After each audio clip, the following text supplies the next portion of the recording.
Check this out. More than 200 of these are going under Chicago city streets, and each one can carry more than 6,000 gallons of water.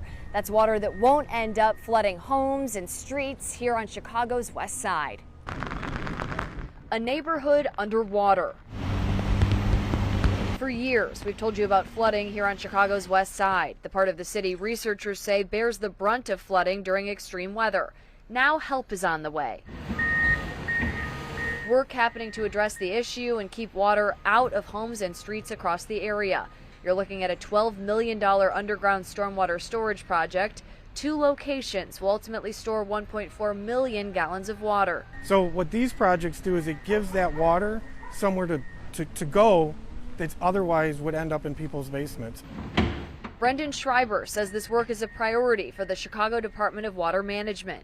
We're trying to be as innovative as we can when it comes to stormwater management. The city is actually using these 2 projects as a pilot program to see how they perform. Teaming up with the Metropolitan Water Reclamation District of Greater Chicago, they invested $6 million.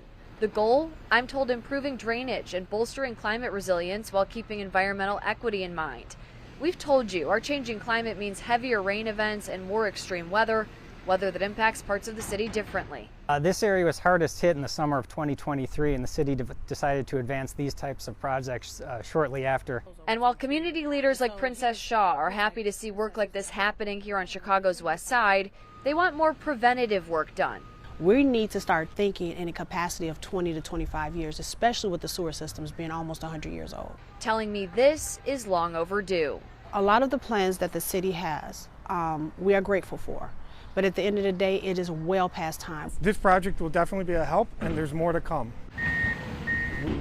This will not be the end for what we're going to be doing to address flooding on the west side. This work will wrap this year, according to city leaders who tell me they prioritize continuing work like this across Chicago, especially in neighborhoods like this one that we know are more impacted by this extreme weather.